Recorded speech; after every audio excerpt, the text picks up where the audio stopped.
I'm personally of the belief that the election of Barack Obama is one of the major inflection points in the history of this country in terms of race relations. And I could begin to feel some of that when I was at Virginia, right? It's not necessarily the school's fault. The school, may have some blame in that, right? But there was something from a fundamentally a cultural standpoint within America that things were different than they had been previously, right? And myself and my classmates who were black, we all noticed this. Some of us were a lot more vocal about it than others, right? That there's clear racial animosity here that no one's speaking about. Why is that? Why is that the case? You need to do better as an institution, and you need to do better as a community. We'll discuss race and how it plays a factor, and how we didn't even talk about this topic because we were afraid. A Black Executive Perspective. We are coming to you live from the new BEP studio for another thought-provoking episode of a Black Executive Perspective podcast, a safe space to discuss all matters regarding race, culture, and those uncomfortable topics people tend to avoid. I'm your host, Tony Tidbit. And I'm your co-host, Chris P. Reed. Before we get started, I'd like to always remind you to check out our partners at Code M Magazine. Code M Magazine, whose mission is saving the black family by first saving the black man. Check them out, Code M Magazine's 2M, codemmagazine.com.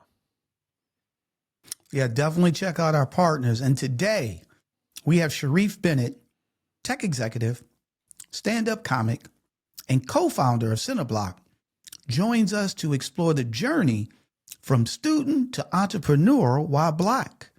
From elite schools to boardrooms and comedy stages, Sharif shares how he navigated bias, burnout, and breakthrough. We'll dive into his time at Darden School of Business during the Right Rally and the realities of a corporate double standards and the launch of CineBlock, a platform reshaping who gets to tell stories and who gets to invest in them. Before we get deep into the episode, let me give you a little overview about brother Sharif Bennett. Sharif Bennett is a tech sales executive turned entrepreneur with a passion for storytelling and equity, right?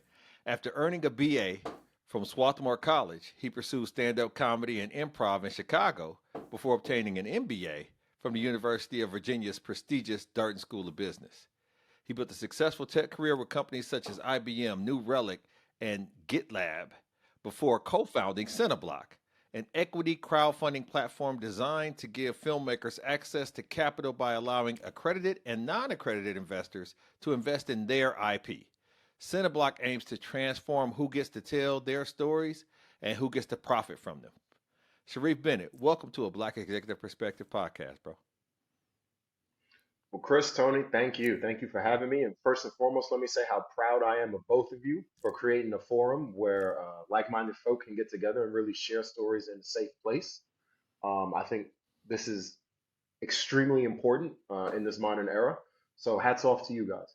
All right, cool, man. Well, do this. You had everything in the bio except for the Heisman Trophy. Tell me a little bit about where you currently reside, a little bit about, your family, if you have a family there, and, what you got going on. Yeah, so I'm currently in Princeton, New Jersey. Been back in Princeton here for about, I'd say about 6 weeks. Don't have any family, not married, no children. So fully dedicated to growing this business.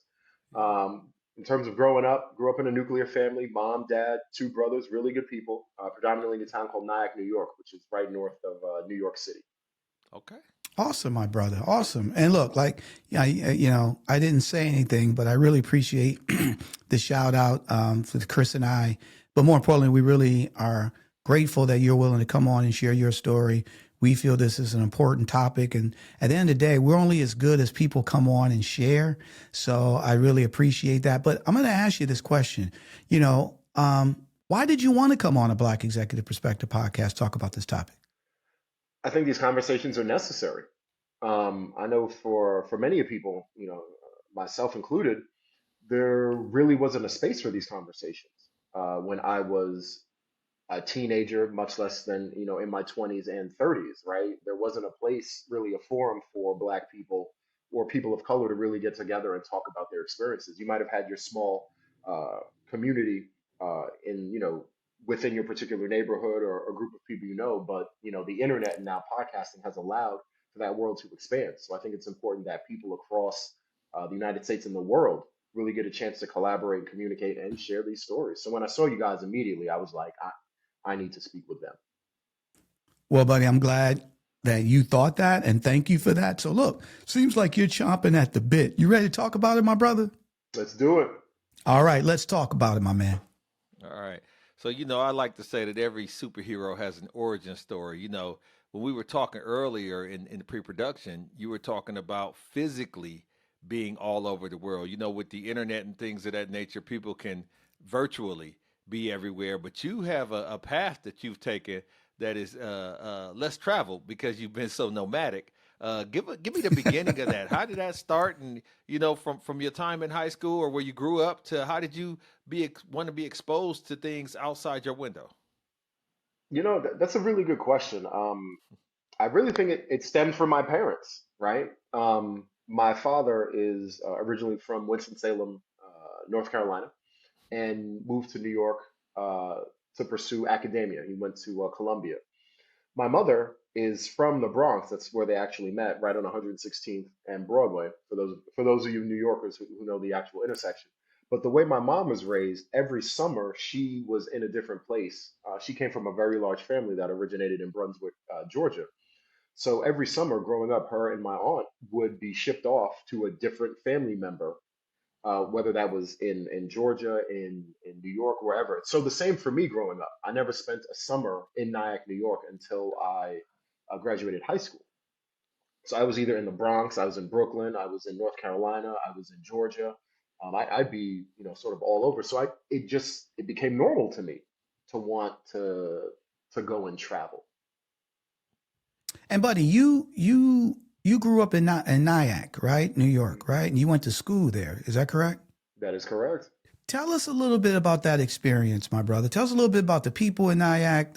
Because if I remember correctly, in terms of Chris, when we were talking in the pre-production, that was a melting pot of people that came across, and it's really a turning. I won't say a turning point, but it really it struck you a certain way. All right. And that set you up for your next journey, going to college and all the other things, corporate America. So speak to us a little bit about that. Yeah, absolutely. It had a massive impact on me. I was in Nyack from 1995 until 1999. And during that time wave was a very unique time to be in Nyack. On a daily, I heard about 4 languages in my high school. And by my senior year, I'd really say it was about 5. So obviously there was English. There was also a large Haitian community within Rockland County, New York, which is the county that Nyack is in. So I heard Creole every single day. That was the second most spoken language. The third most spoken language was Spanish, which is what I also took from an academic standpoint. So there was a Puerto Rican and Dominican population there. There was also a collective of people from South India who spoke Malayalam. That's a dialect out of South India, and I heard that every day. And literally by my senior year, if my memory serves me correct, I'm hearing Mandarin. So, so by so so when I go away to college, I think for people who are lucky enough to go away to college, right? Because that's a certain sector of people. For them, that is really their first foray into diversity. For a lot of people, going away, or even let's say like going to the military, right, might be the first, or even if they enter the workforce at 18, that might be the first time that they're around people of different cultures. I got to college and I was like, this is less diverse than my high school. And it wasn't a knock on the college. It was really just about the environment that I was in. And I think it really just helped prepare me to be able to engage with people across the board. It's time to rethink your protein. AgileLab's protein bars are crafted with high-quality protein, double the leucine, and enriched branched-chain amino acids, essential for optimal muscle recovery.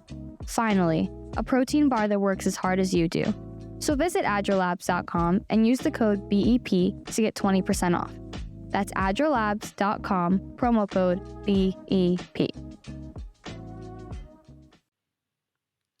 When you are experienced and grow up in that type of environment, the beauty of diversity is that you think that there's a level of equity, equality, and everybody has the same opportunities and chances. I know that you traveled abroad and had some eye-opening experiences. Can you take us back to that, when that happened, and what was going on at that time in the world, things of that nature that kind of shifted your paradigm to realize, some relevant truths as it relates to you? Yeah, my first experience was a study abroad when I was in college. Um, and, I went to a school that once again really, really pushed study abroad. So I was fortunate enough to attend small liberal arts college outside of Philadelphia called Swarthmore. Very small, intimate community, but because of that, they fostered the real study abroad experience. So I decided to go to Egypt. Egypt, I know for many of Black people, is sort of this beacon for many of us. Like, it's one of the first civilizations um, in the history of mankind. There's a lot of history there. I wanted to see the pyramids, and there was another unique requirement. I didn't need to learn Arabic, right? So that made it real easy Right. for me to attend there. I'll never forget the date I left. It was August 23rd, 2001. And I say 2001 because 3 weeks later, Yeah, 9/11. Yeah. and being a New Yorker also made it a real unique experience in that my aunt was in one of the towers when it got hit, Oh, wow. or right before it got hit. She had literally just walked out of the building. So for me, it was a real, real wake up moment as to geopolitical events happening. And I was a political science major to begin with, so it was really, really fascinating. Um, but it sort of shed light to me as to the privilege that a lot of people had. So when 9/11 happens, they shut down the school there I attended the American University in Cairo for anyone who wants to know. So the school was shut down for about 3, 4 days. During that week where the shutdown happened, of the 80 study abroad students, 25 of them returned back to the United States. For obvious fears, they didn't know what was going on. They're living in an Arab Right, slash Muslim right. That country. makes There's a lot sense. of Yep. fear happening. But my outlook on it was, and keep in mind, most of the students who were attending and most who left were white. There's no getting around that, right?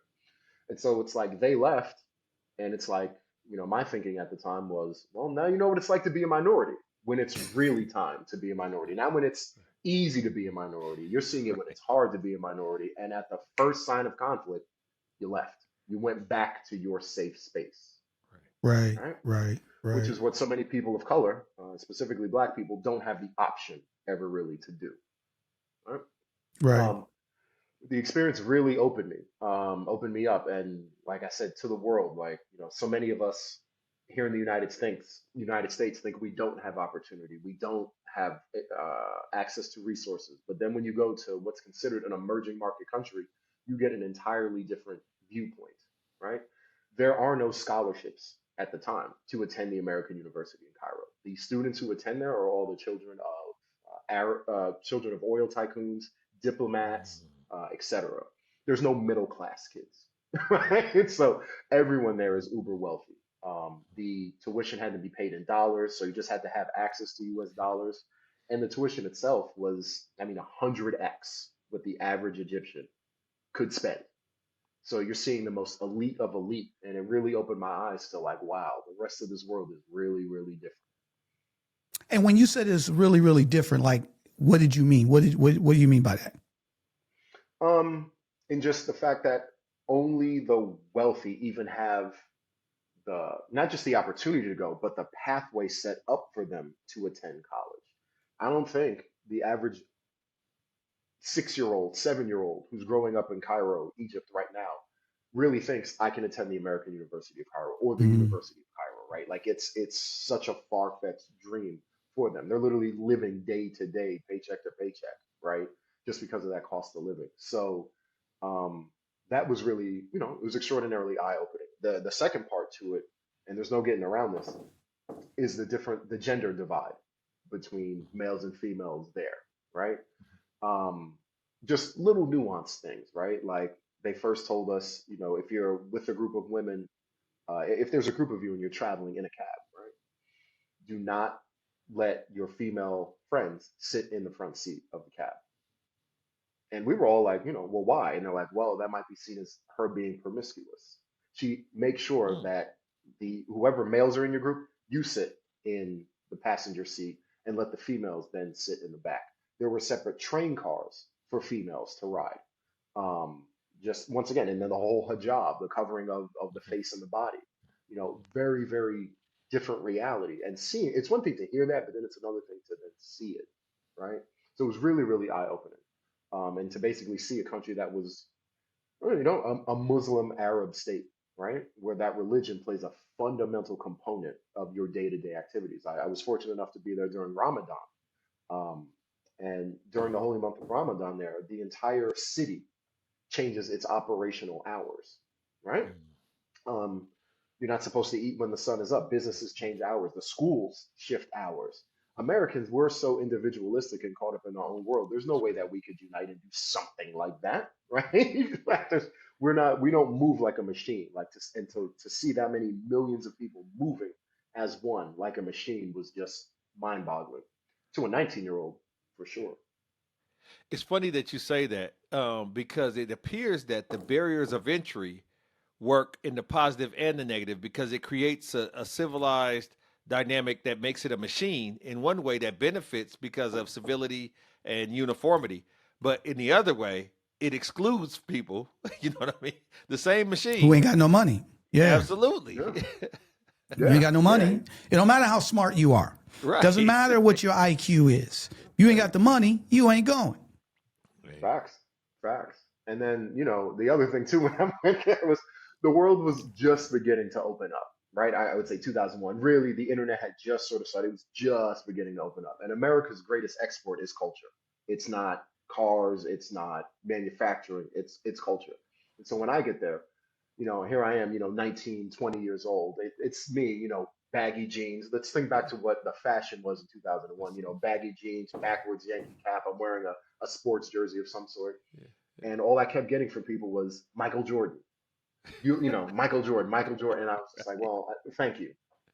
But I'm not Michael Jordan, but I had to sit and take a step back and say, this is the only African American they've ever seen.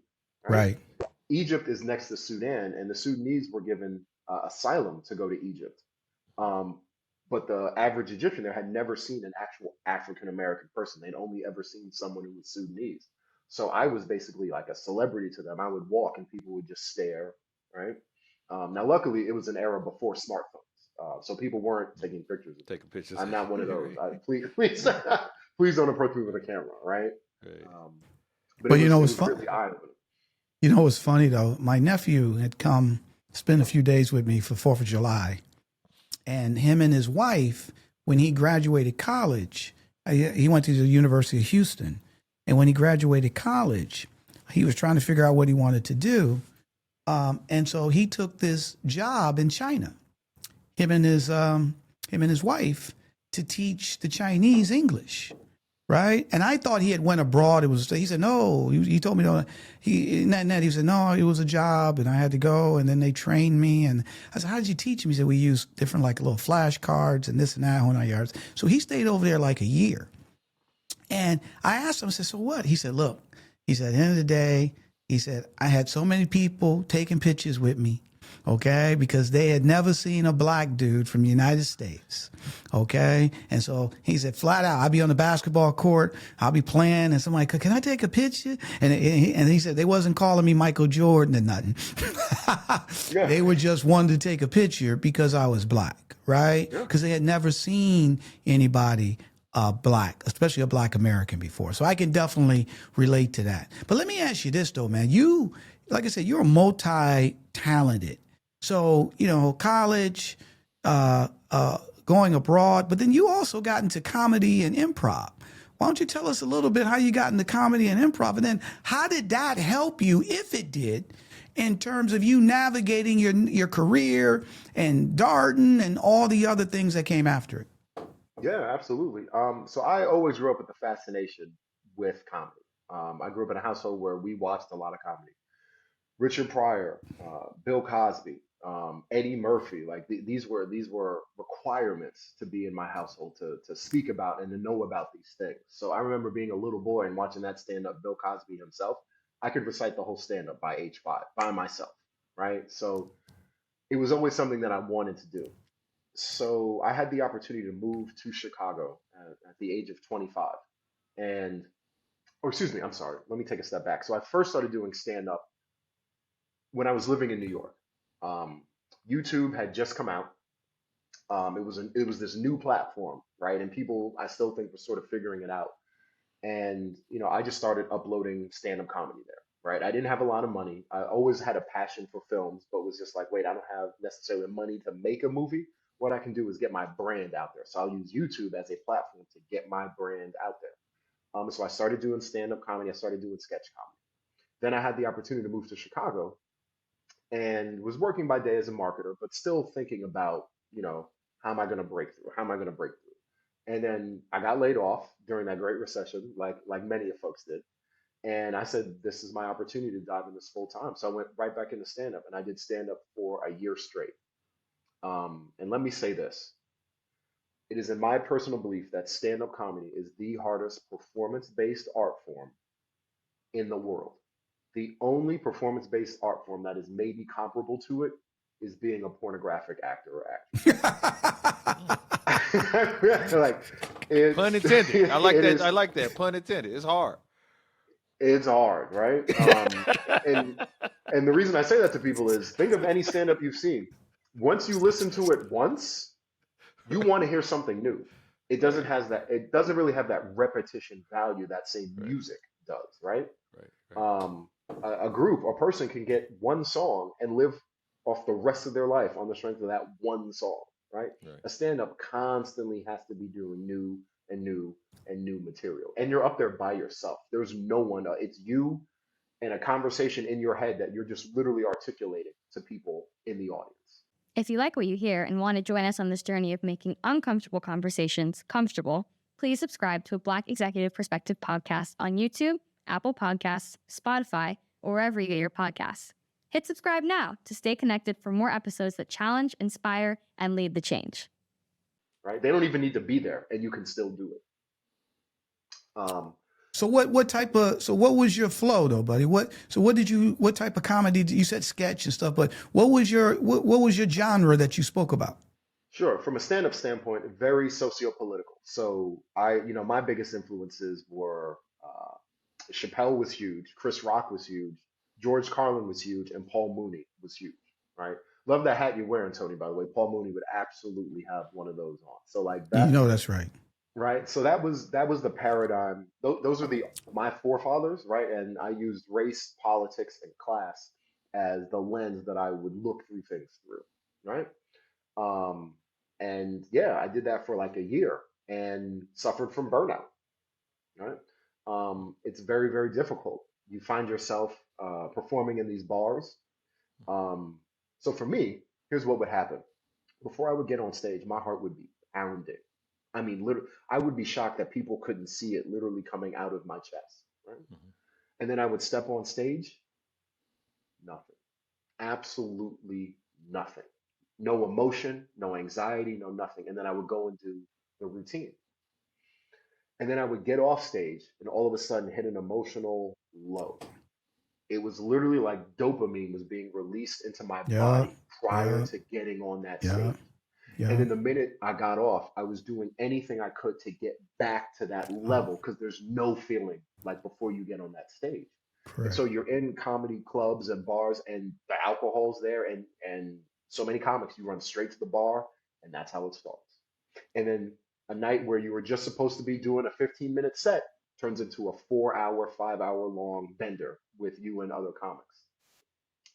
And after a year of doing this, my girlfriend at the time, who was from Chicago, looked at me and was like, "This is killing you. Like, you're good, but this is killing you. You need to transition." And she was like, "Look, we're here in Chicago. Why don't you study improv?" And I was like, "You know what? That's a great idea."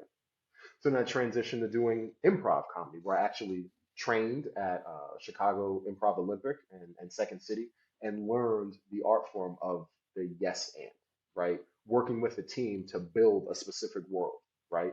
Very, very different from stand up. People often confuse the two. There is some similarity between the two, but they're very, very, very different.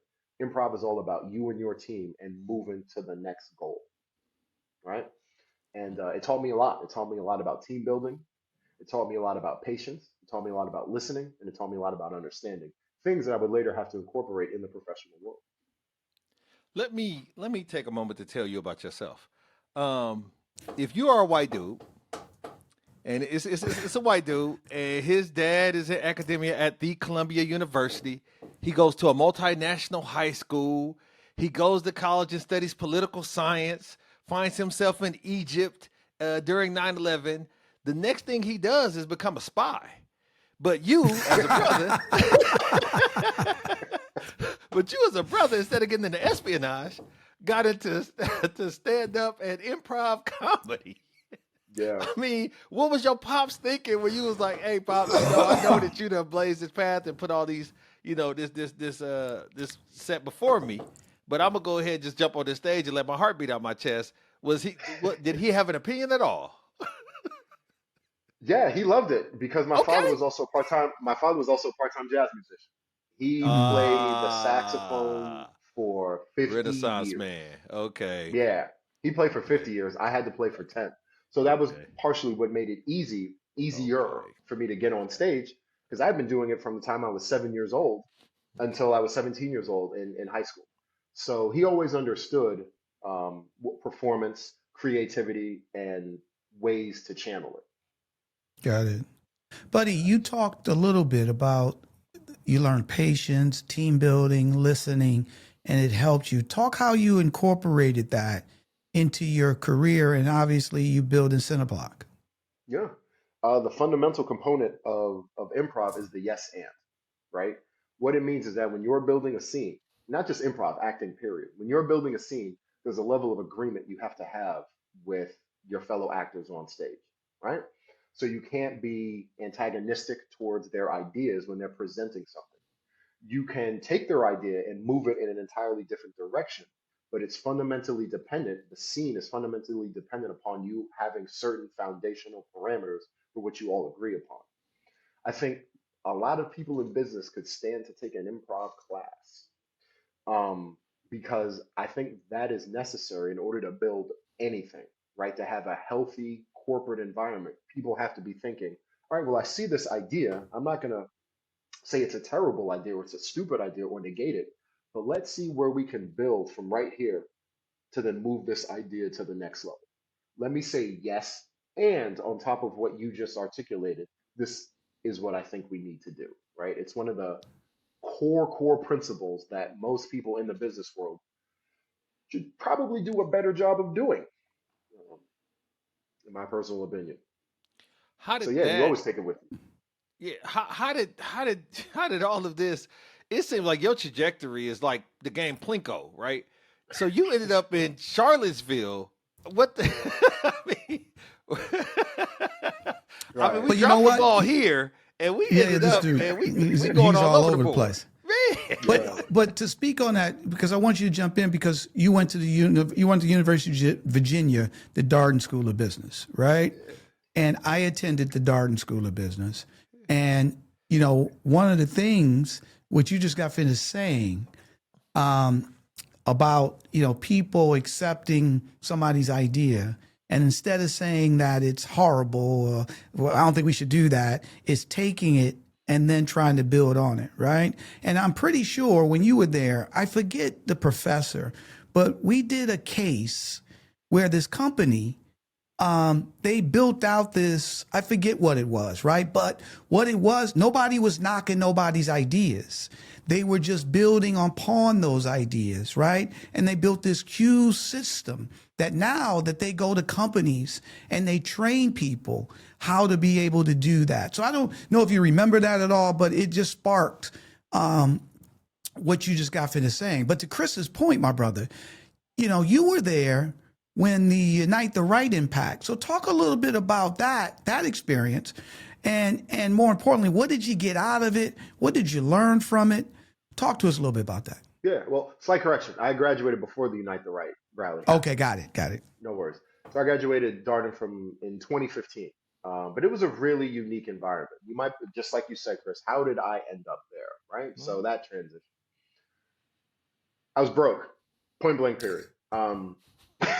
No, I had, I had developed, I had, completely gone, 2 feet into being a stand-up improv comic. I was writing scripts and TV shows. And after 2 years, I was flat broke, and I needed to get a job. And I got a job selling home security systems. So I was going to people's homes, I was selling home security systems. And after about 6 months of doing that, I really said to myself that I literally attend one of the premier undergraduate institutions in the world to be selling home security systems. I'm not knocking people that do, right? But I was like, in all probability, I could be doing something else. I hit a bit of a crisis point or inflection point in life. I also turned the big dirty 30. For some people, turning 30 is normal. For me, I got hit with a sledgehammer, is literally how it felt. And so it was like, look, I'm no longer young. When you're 30, you're no longer young, right? And it's just like, I need to be able to start making money. And so that's when I decided to look at business schools. And I ultimately ended up at the University of Virginia because I was looking at a transition and potentially, at the time I was living in Chicago during my application, as I stated earlier, and I was interested in the city of Atlanta itself, right? And I literally said to myself, how can I get to Atlanta? And I took a look at schools that had regional diversity, so that could send me potentially to New York, back home, to DC, another city I had my eyes on, and then Atlanta. So I was awarded a full scholarship to attend the Darden School of Business at UVA, and packed up and moved to Virginia. And it was a really, really unique experience. For those of you who don't know, Virginia is the case study method, which means you can't sit in the back and not talk. Correct. You are going to be put on the spot, okay, by your professors, by your classmates, etc., about your thinking about a particular business scenario or a business case. So they call it high engagement learning. It's certainly that. But I'd say there was something else that I hadn't foreseen going into UVA. And we're going to get into it now, gentlemen. And it's sort of when you go away to schools like this, right? And you're living in that community. Let's just keep it a buck. As a Black person, I'm now living in a predominantly white community. Just like I did in college, I'm now living once again with white people. Make no mistakes. Right? And there was something in the air at that time. And when I look back on it, it's like, wait, well, what was happening? It wouldn't come to the forefront until later. But I'm personally of the belief that the election of Barack Obama is one of the major inflection points in the history of this country in terms of race relations. And I could begin to feel some of that when I was at Virginia, right? It's not necessarily the school's fault. The school, may have some blame in that, right? But there was something from a fundamentally a cultural standpoint within America that things were different than they had been previously, right? And myself and my classmates who were Black, we all noticed this. Some of us were a lot more vocal about it than others, right? That there's clear racial animosity here that no one's speaking about. Why is that? Why is that the case? You need to do better as an institution, and you need to do better as a community. And some people heard it, and I think some people, when I say some people, not just students, but administrators, people in positions of power, heard it and understood it and said, okay, these are some changes that we need to make. But I'll be honest, most didn't. They probably thought we were just being loud, angry Black people, the typical stereotype. And then 2 minutes or 2 years later, the Unite the Right rally happens, which sheds total light on the situation at hand, not just within the Charlottesville community, not just within UVA, but America as a whole, right? That the election of Barack Obama ultimately leads to the election of Donald Trump. And with that comes a whole new attitude towards racial dynamics within the United States, and that there were a percentage of people in the United States who the mere election of a Black person triggered something in them fundamentally to say, this is no longer my country. The election of a Black person means America is no longer mine. I am no longer entitled to this entire country. I have this sort of, they're taking my job, right? Like these were my things. And all of a sudden that has been usurped and I'm going to act out violently if need be. And I could begin to see that transition happening when I was at University of Virginia. when you did get out of there and decided to dip your toe into a stable career to make this money since you came from being broke, how did you absorb the concept of being cast as the bitter brother, or did that even occur in some of these large firms that you were operating within at that time? I don't think, yeah, good question. I don't think I was the bitter brother. Once again, I'm a trained comic, right? So I can use comedy to diffuse a situation. Yeah. What I think it within some people, I think let's take a step back, right? I joined IBM, right? And IBM is a really large conglomerate, right? Very, very old. And IBM, like a lot of companies, was going through a major transition at the time. Basically, from 1995 to when I started there at 2015, IBM did not hire in mass. In order to within the United States, in order to basically become an IBM employee, you almost had to know someone. There were even though it's a massive conglomerate, the doors for entry were very, very small, and there were gatekeepers. So when I joined in 2015, as a sales representative, it was the most people that IBM had ever hired because they were going through a transition as a company. They were no longer the hot thing. It was now Microsoft. It was now Apple. They were perceived as being not cool and on the decline, right? So I come in there, and because of my advanced degree, I'm put at a higher level than the immediate college graduates. And I think there were people there who were resentful of that, similar to what I just mentioned earlier about, oh, they're taking jobs. Like some people just viewed it as, yo, this kid's here for my job, right? He's here to take me out. And that was certainly not the case. That was not how I approached it. I did not have this long history here at IBM. I was just someone who was literally coming in to just learn and try and do my best work. But it was clear and evident that there were people there who wanted no parts of that and wanted no parts of me. Not everyone, but certain people. And you just have to navigate that as best as you can, right? And to the lack of a better term, I didn't get these degrees, so I'd have to kiss your ass. Excuse my language. Right? Let's be 1,000% check the back of my baseball card. That like that. Check the back of my baseball card. That is not happening. So yeah. Let me ask you this though, buddy. So thanks for sharing that. But obviously, like you said, there were some people, they thought you was a DEI hire. Okay. Maybe that wasn't the term at that time, but that's what they thought. Okay. How did that affect your performance? When you realize, we all realize at some point, we go in, our mindset is, I'm going to go in, I'm going to do a good job. I want to move up. I want to stand out. That's our mindset when we walk in. It seems like that was your mindset as well, right? Yeah, yeah. But when you get there, you feel, sometimes you see that you're not being measured the same as everybody else. And the things that you might have jumped hoops through and the value you bring, it's like, it does, and especially if you make a mistake, okay? Because at the end of the day, you've been doing, Sharif, we're glad we hired you, the best. You've been there 5 years, they love you, they did this, they made an award after you, blah, blah, blah, blah, blah. And then one mistake, you missed you missed some lunch hour. Or you decided something, and the next thing you know, like, did we hire the right person? Everything that you did is gone. All the accolades, they just forgot about it. So did you speak to that a little bit? Did you experience that? 100%. 100%. Every person of color, specifically Black people, is going to experience that. Now, I went into sales in part because I had a sales background. And the beautiful thing about sales, it's a number. Right. And if you hit that number, there's nothing nobody can say. Yeah. Like I said, check the back of the baseball card, right?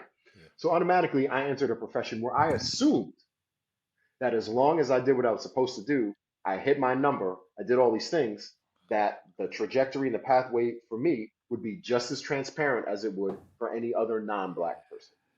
And what I had to learn is the moving of the goalpost that happens. Tony, you alluded to it, right?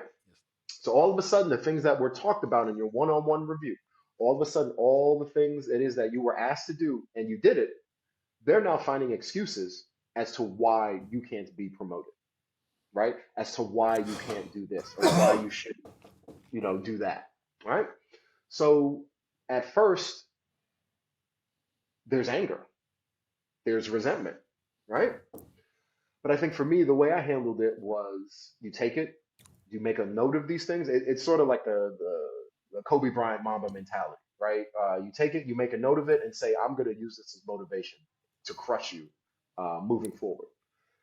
And whether that means I do even better my next year, or I just leave this organization and you're left dumbfounded as to why it is I'm leaving because you just let a two-time Ivy League, essentially Ivy League educated black person walk out the door with nothing, right? And now you were going to have to then ask, your manager then is going to have to ask you, why did Sharif just leave when he built all of these things?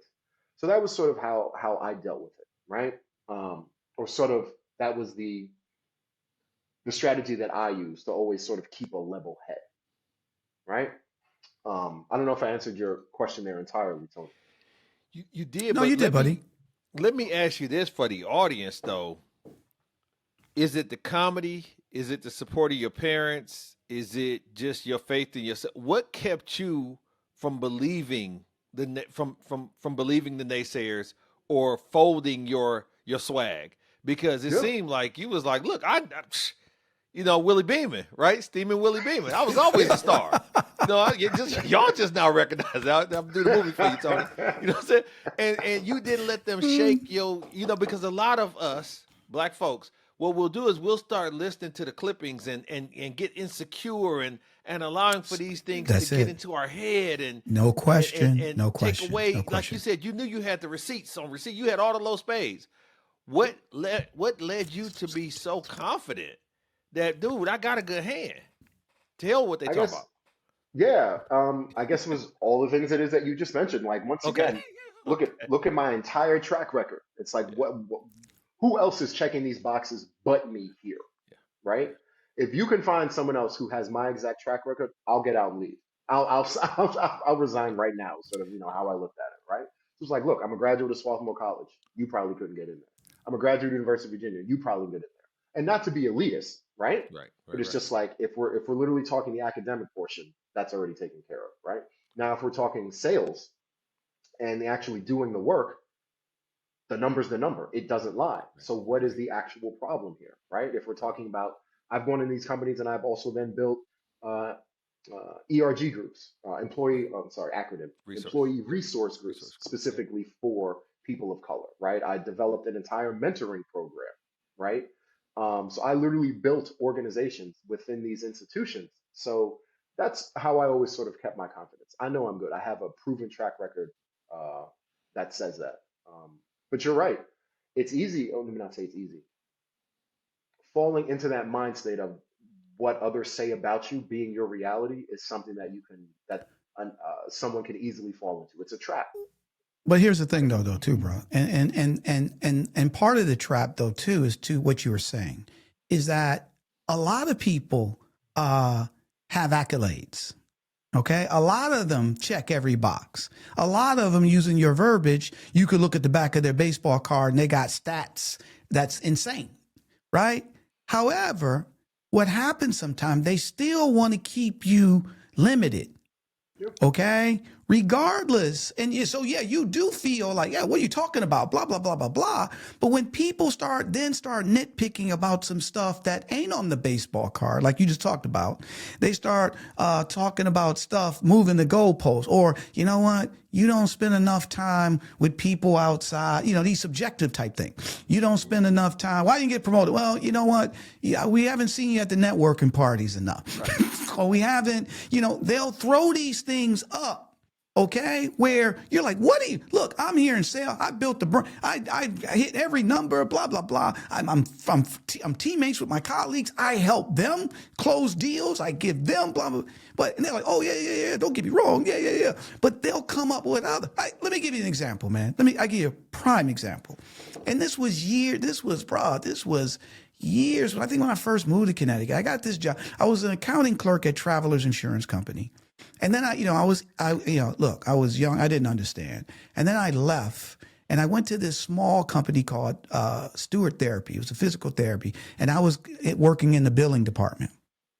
Small, maybe 40, 50 people, blah, blah, blah, blah, blah, right? What did we say earlier? It's mindset. Come in, I'm going to kick ass, take names later, right? And that's what I did. And look, I'm the only black dude. Okay? I come in, kick ass. They hired this woman. Her name was Rosemary. She was the new manager. And Rose just loved me. Tony, you do this, do that, do this, do that, do this. This other woman who was there, who had been there longer, and she was white. Her name was Lori. And she started noticing that Tony's running circles around me. Tony's going to end up getting promoted.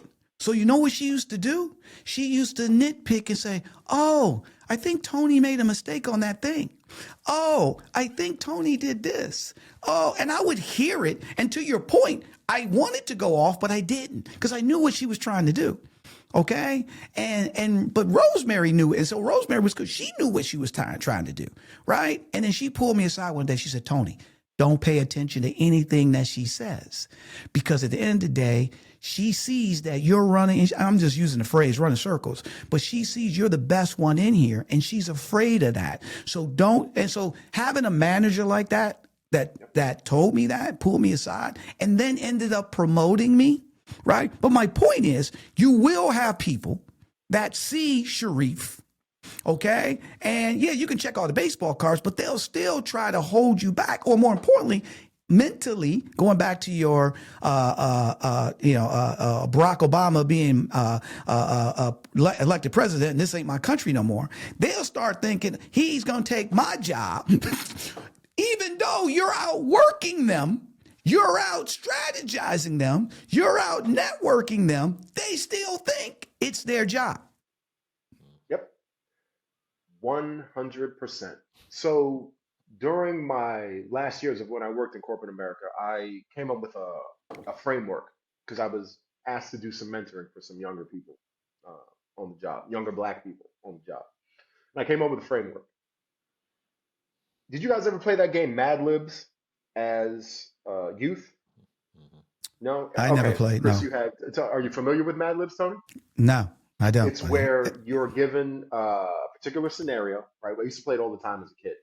And it's like, and you're asked to make a story, right? But there are blanks within the actual story. So it's like, all of a sudden, Tony goes to, and there's a blank and it says, pick a noun. This made Tony feel, pick a verb, right? And then at the end of it, you then read back the entire story. It's a funny scenario. We used to do it all the time in elementary school. So the format that I came up with was, don't underestimate blanks blank.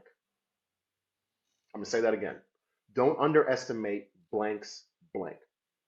The first word, and this is for people starting out in the world, the first word, the first blank should be generally your manager or your coworker. So for example, if we just go to one, your manager. So don't underestimate your managers, and then the next word, the next blank, insert the blank. That can be insecurity. Yes, that can be intelligence. That can be their stupidity or lack thereof intelligence. Right. And so when young people enter in the corporate world, you always need to have this mind state. And what it allows you to do is build a basic profile or outline. In your first entry job, first level entry job, it's going to be your manager and your coworkers. But as you progress in your career, you then need to not just take a look at those people, your first line manager and your coworker, but also maybe people who report to you, your second line manager, your third line manager. And once you're able to construct this outline within 6 to 8 months of actually interacting with these people, it can give you an idea as to where you stand within that organization and what the potential for evolution and career growth is. If you are able to then see that you have to say, don't underestimate your second line manager's insecurities, there's a strong possibility that there is going to be a ceiling for you there. Point blank, period. And if you think that's the case, then what you might want to do is think of, how can I go around this person? And if I can't, then it might be time for me to look or exit this organization and go somewhere else. Right? But that's what I give to young people. Don't underestimate blanks blank. And you fill it in just like the game of Mad Libs. You were educated and experienced in navigating these waters, and you did a good job emotionally and mentally of doing so. So what in the world had you leave the bosom of corporate America and the serenity of that good insurance and that pension maybe or that 401k and say, you know what?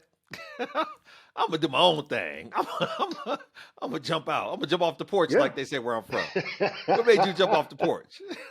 Well, I always had that passion for stand-up film and entertainment. And part of the negotiation that I made with myself when I decided to go back to business school was, or to go back to school was, I will return to this at some point. I don't know what it is, right? I don't know how it's going to look. I don't know if I'll ever be a stand-up again. I don't know if I'll ever be an improviser again, but I am going to return back to this industry in some way, shape, or form. So the whole process of going and getting that MBA and working these jobs is basically to build up money so that I could wait for that right moment to strike. Now, I was fortunate enough, one of my closest friends um, in college, we would just sit and talk about how we were going to break into the industry, like time and time again. Like we were writers, we knew as 19-year-olds, the world was just going to love whatever it is we did, right? So what I happened love was it. I had been in corporate America now. I was about maybe 5 years out from Darden, and he came up with the idea of what ultimately was going to be CineBlock. He just called me up one day and said, Sharif, I need you. And I looked at the white paper he'd essentially wrote, and I was like, this is it. It was like the light bulb went off, and I was like, this is the moment I've been waiting for.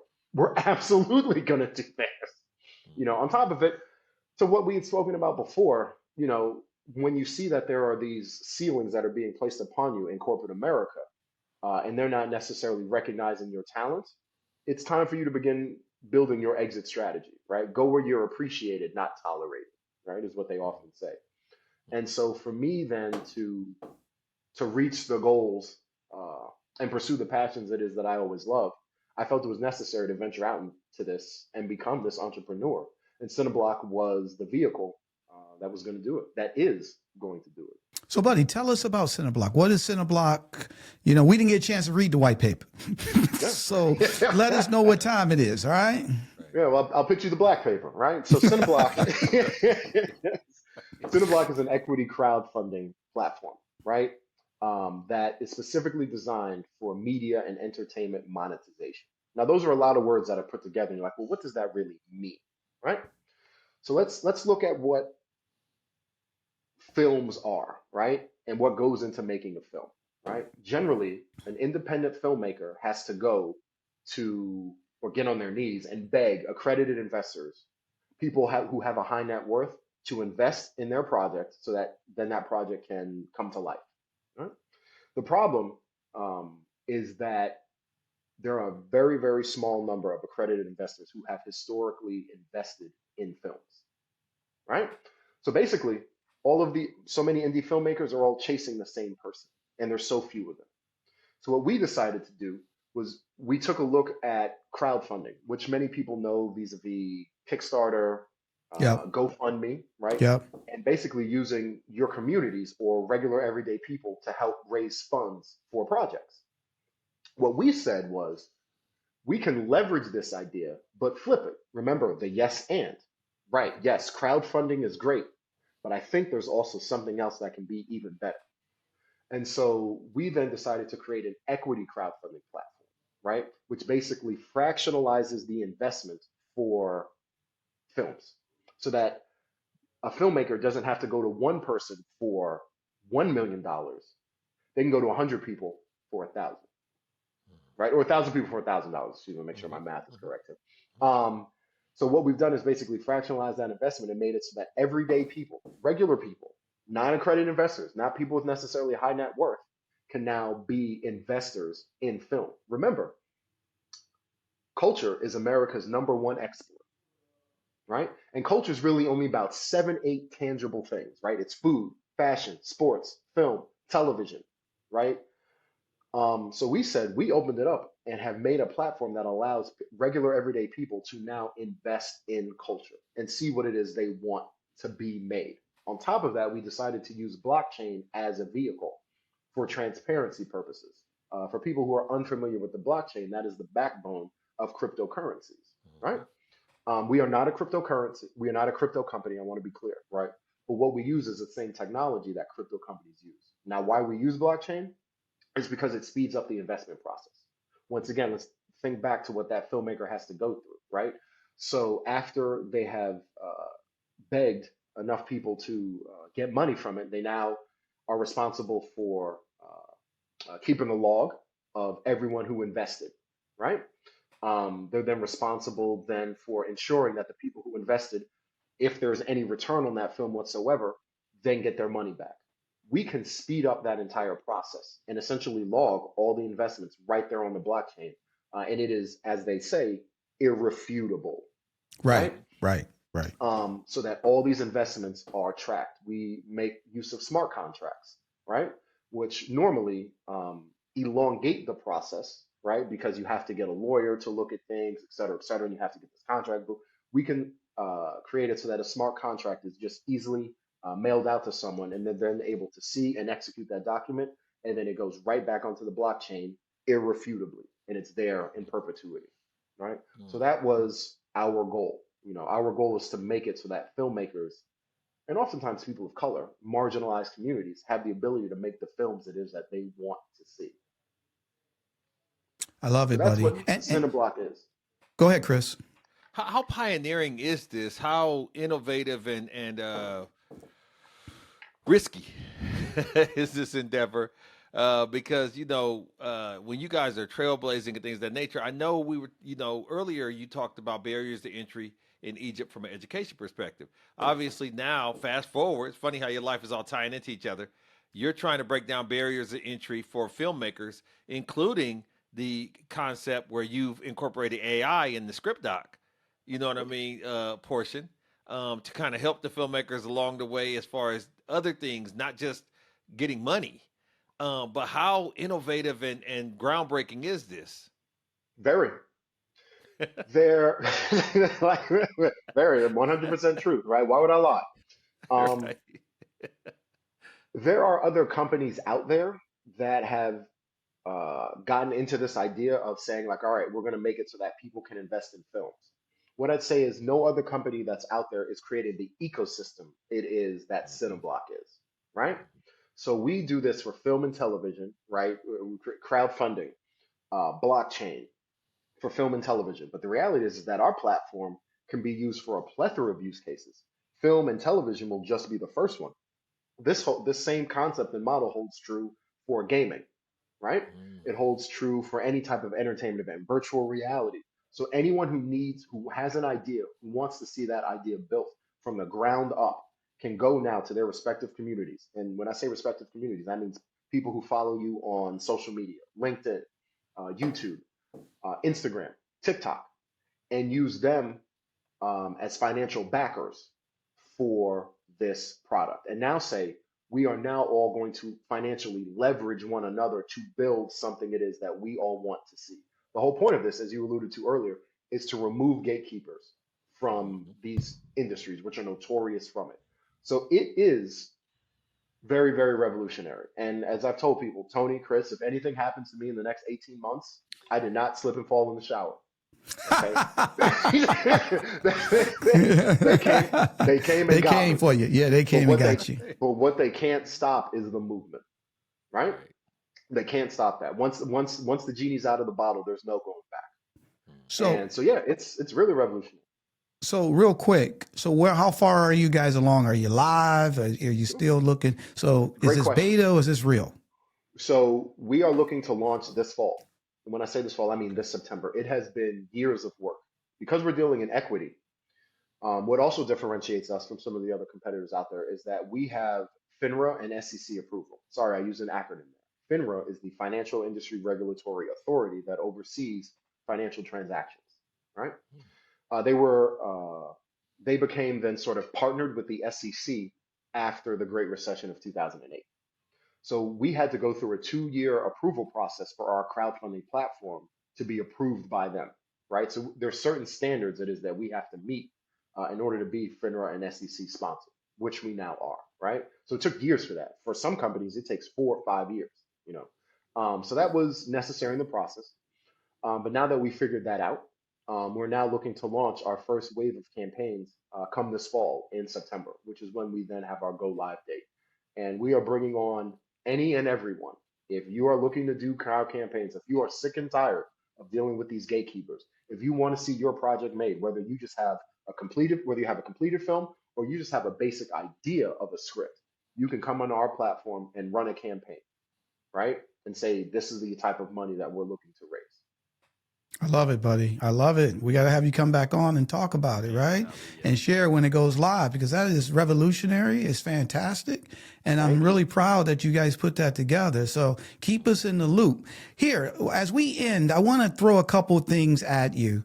Chris and I can do this together, right? So, let's unpack the quote that you talk about, right? Don't let your manager treat you like a side chick. What do you mean by that? That means is you need to understand where you stand in the relationship, right? I think most people grasp the idea of a spouse and a side piece, right? Spouses get the best treatment, right? The relationship evolved from, just dating to now courtship to now significant other.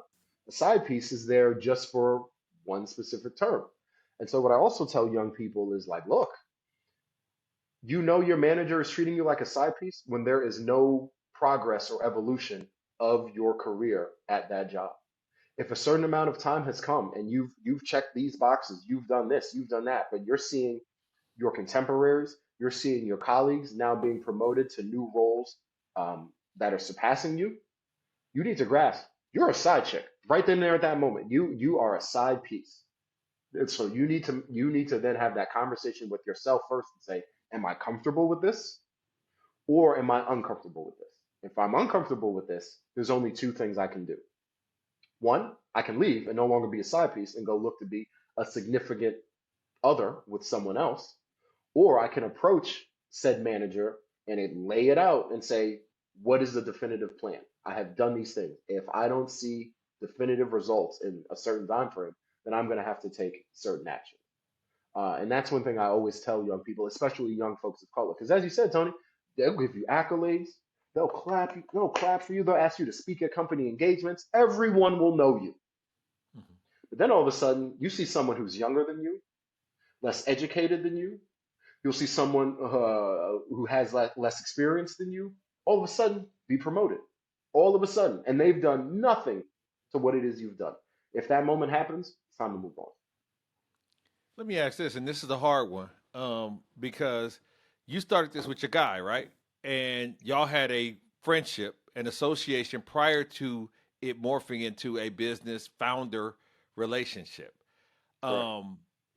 They say don't do business with family and all this stuff. What's the difficulty in having your brother, having your person that you've been cool with start to mix money and ideas and actually run the business? Because if they didn't go to Darden, they don't know that everybody could say something.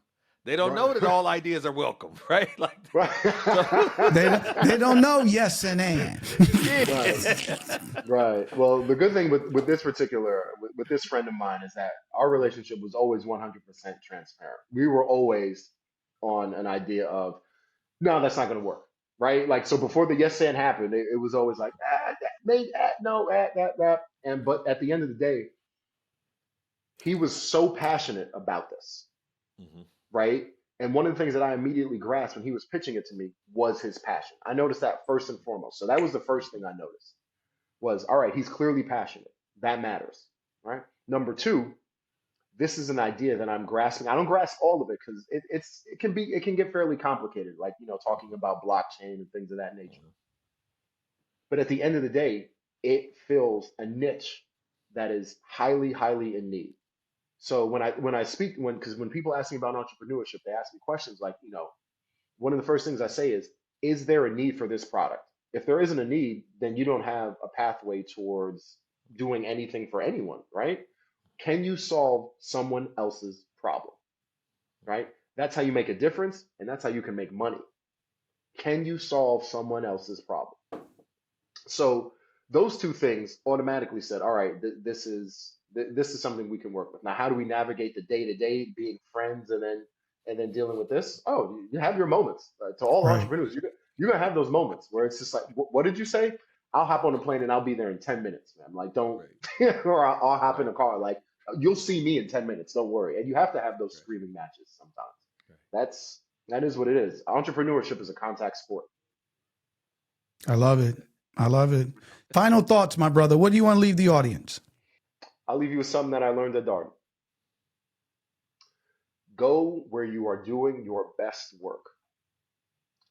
If you find yourself at an organization or working for someplace and you're no longer giving it the passion, you're no longer doing the best it is that you know you can do, and you can look back and say, wait, 5 years ago, I was doing this, I was doing that, I was doing this, and it's not there, you don't need to be there anymore. It's just going to suck the lifeblood out of you. Go where you do your best work. And if doing your best work means starting your own thing, then by all means, find a pathway to do it and get there. Bars. Let me ask you this. How can a Black Executive Perspective podcast help you? Well, for all the followers out there, please check us out on CineBlockFilms.com. Follow us on social media, CineBlockFilms.com. We are there. Sign up for our newsletter.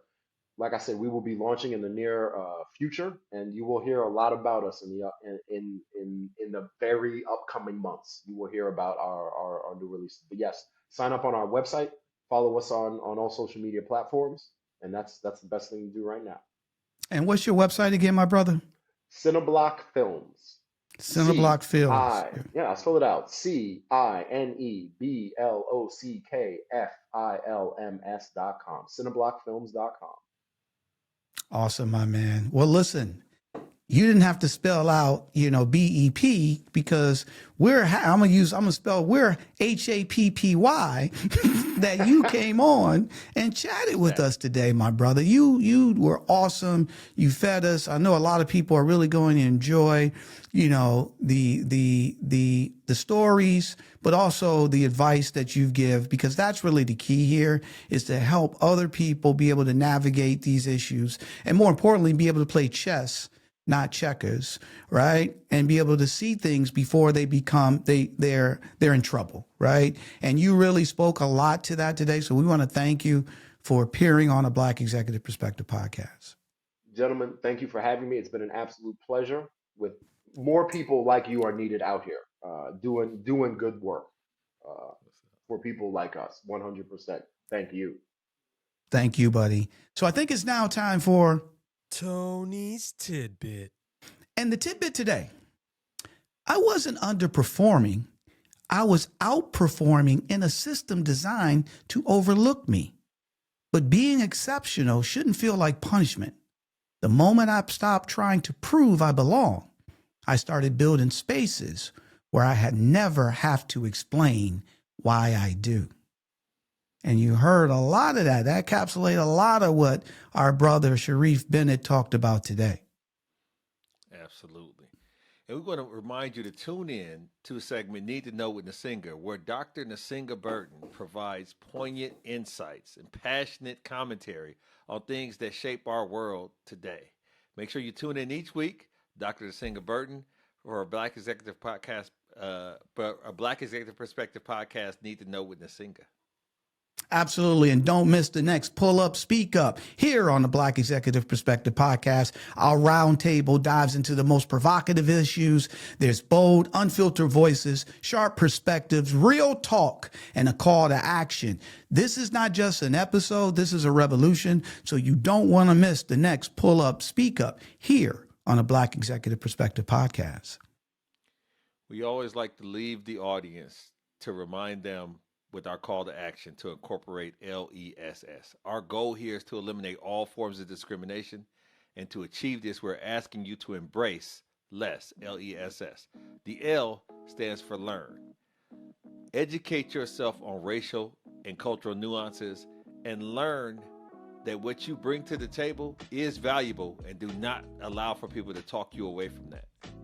Absolutely. And then after you learn, you have the letter E, which stands for empathy. Now, since you've learned about people that you don't hang with, or that's not in your network, now you can be more empathetic to them, because you now have placed yourself in their shoes. And then the first S stands for share. Share your insights to enlighten others. Don't hide it, divide it. Allow for people to gain as you gain and grow as you grow, because that's how the community grows together. Absolutely. And the final S is stop. You want to stop discrimination as it walks in your path. So if Aunt Jenny or Uncle Joe says something that's inappropriate at the Sunday dinner table, you say, Aunt Jenny, Uncle Joe, we don't believe that. We don't say that. And you stop it right there. So if everyone can incorporate less, LESS, we'll build a more fair, more understanding world. And we all will see the change that we want to see because less will become more. We want to make sure that you tune in to our next episode. Check out the other episodes and things that we have on our platform. Check us out live each week. But go to our website, sign up for the newsletter. Make sure that you review us, provide us insights and topics that you like to hear about. Subscribe wherever you're listening. And where can they find us, Tony? My brother, you can find the Black Executive Perspective podcast on YouTube, Apple, Spotify, or wherever you get your podcasts. And you can follow us on our social channels of LinkedIn, X, YouTube, TikTok, Facebook, Instagram at a Black Exec. For our fabulous guests, my man, the CEO, co-founder of CineBlock, Sharif Bennett. Let's give him a round of applause. We want to thank him. That's right. Stand up and clap. Stand up and clap. Exactly. That's what we want, right? And then look, for my boy down in Dallas, the co-host with the most, Chris P. Reed, I'm Tony Tidbit. We talked about it. We learned about it. We laughed about it. We're going to keep striving about it. We're going to thrive about it. We love you. And guess what? We're out. A Black Executive Perspective.